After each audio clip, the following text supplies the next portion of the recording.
ఎన్టీఆర్ గారు కృష్ణ గారితో 10 సంవత్సరాలు మాట్లాడలేదు. అవునండి, నిజమే. ఎందుకో తెలుసా? అల్లూరి సీతారామరాజు వల్ల. అల్లూరి సీతారామరాజుకి వీళ్ళకి ఏంటి సంబంధం అనుకుంటున్నారా? వీడియో లాస్ట్ వరకు చూడండి. ఇద్దరు గొప్ప వ్యక్తుల గొప్పతనం ఏంటో తెలుస్తుంది. ఇక విషయానికొస్తే ఎన్టీఆర్ గారు 1958లో జయసింహ సినిమా లాస్ట్లో మా తదుపరి చిత్రం అల్లూరి సీతారామరాజు అని వేశారు. అయితే దాని మీద కొంత వర్క్ కూడా చేశారు. కానీ ఆ సినిమా అయితే పట్టాలెక్కలేదు. తర్వాత కృష్ణ గారు 1974లో దేవుడు చేసిన మనుషులు సినిమాలో మా తదుపరి చిత్రం అల్లూరి సీతారామరాజు అని అనౌన్స్ చేశారు. అది కృష్ణ గారికి 100వ సినిమా. ఈ విషయం తెలిసిన ఎన్టీఆర్ గారు కృష్ణ గారి తమ్ముడైన ఆదిశేషగిరిరావు గారు కౌరంపించి, మీరు అల్లూరి సీతారామరాజు అని అనౌన్స్ చేశారు, ఆ సినిమా తీయకండి, ఆల్రెడీ ఆ సబ్జెక్ట్ మీద నేను వర్క్ చేశాను అన్నారు అన్నగారు. దానికి ఆదిశేషగిరిరావు గారు, అన్నగారు మీరు చేస్తానంటే మేము చెయ్యం. అయితే దానికి అన్నగారు, మేము చెయ్యం మీరు చేయకండి అని అన్నారు. అదేంటండి అని అడిగితే, బ్రదర్ కృష్ణ ఒక స్టార్డమ్ వచ్చింది, మీ నిర్మాణ సంస్థ కూడా మంచి హిట్స్ ఉన్నాయన్నారు అన్నగారు. పైగా పిల్లలు పెద్దవాళ్ళు అవుతున్నారు, మీ 100వ సినిమా కూడా, కాబట్టి దీన్ని చేయకండి అన్నారు అన్నగారు. అదంతా సరేనండి, వద్దు మీరు చేయకుండా మమ్మల్ని వద్దంటానికి కారణం ఏంటని అడిగారు ఆదిశేషగిరిరావు గారు.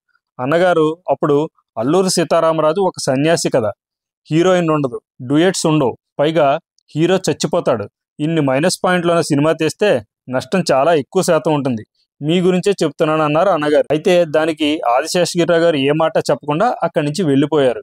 కృష్ణ గారు వాళ్ళు రాసుకున్న స్క్రిప్ట్ మీద నమ్మకంతో సినిమానైతే ప్రారంభం చేశారు. సినిమా ప్రారంభంలోనే ఆ సినిమాకి అనుకున్న డైరెక్టర్ ఆరోగ్యం బాగోక హాస్పిటలైట్ అయ్యారు.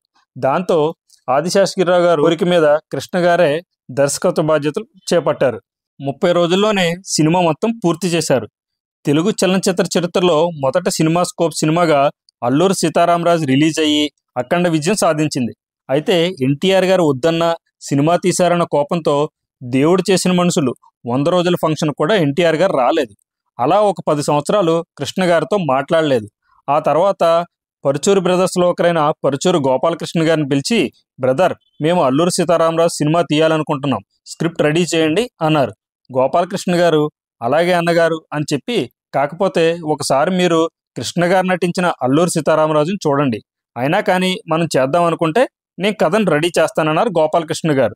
అయితే ఒకప్పుడు గోపాలకృష్ణ గారు చెప్పిన మాటలు గుర్తుకొచ్చిన అన్నగారు కృష్ణ గారు విజయ స్టూడియోస్ నుంచి బయటకు వస్తుంటే కృష్ణ గారిని పిలిచి, బ్రదర్ మేము మీరు చేసిన అల్లూరి సీతారామరాజు సినిమా చూడాలి అన్నారు.